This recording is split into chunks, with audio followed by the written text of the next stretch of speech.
Well, let's bring in Hatem Bazian, a professor of Middle Eastern cultures and languages at the University of California. Professor, thank you so much for your time.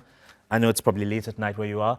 Thank you. Let's be blunt. Do you think the Trump administration's decision is less about anti-Semitism and possibly more about silencing pro-Palestinian voices on campus?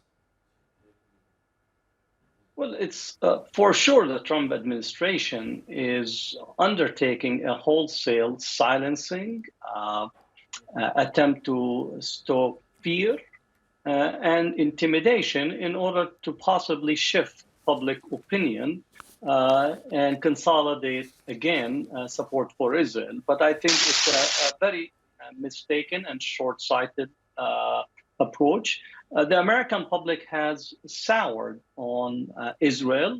The latest poll showed that 52% of the American public have a negative views of Israel, which means that a majority of the American public already views Israel negatively. Its current ongoing genocide in Gaza is not helping or shifting public opinion positively toward Israel. Netanyahu's intransigence, Netanyahu's almost bombastic approach is no longer welcome across the United States. And I think the campus student population, the campus protests, are indicative of this general public sentiments that we're witnessing. And if we think only about the Democratic Party membership, the views or the percentages goes up almost to 66% of those who identify with the Democratic Party actually view Israel negatively and also express far more sympathy with the Palestinian perspective. So I think Trump is trying to act on behalf of Israel by means of silencing, arresting, targeting students, those with green card and those with have international visa across the United States universities.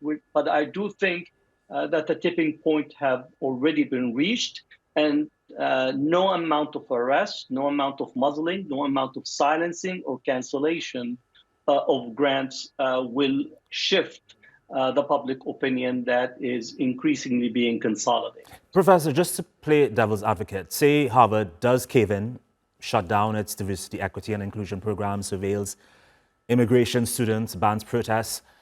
Would that make the US safer or more authoritarian?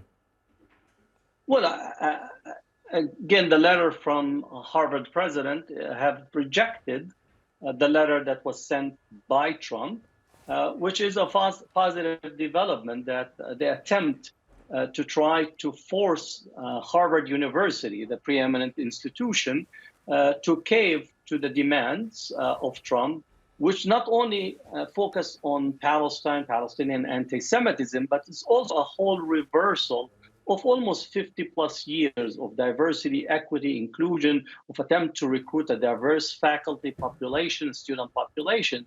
So while anti-Semitism is being used as a Trojan horse for America's right wing to reclaim what they consider making America great again, which is literally making America more racist by turning the clock back on much of the progress that has been witnessed on college campuses and others.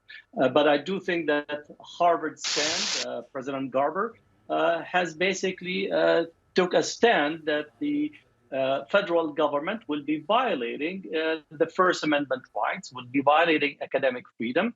And I'm hopeful and optimistic, possibly, that other universities, especially maybe across the California University and others, taking the clue from Harvard, begin to mount possibly a stand that will shift the topography at college campuses across the nation. At least that's the hope and the optimism, considering that Harvard opted to reject the violation, the academic violations and the constitutional violations that Trump's letter had been, at least the content of it, included.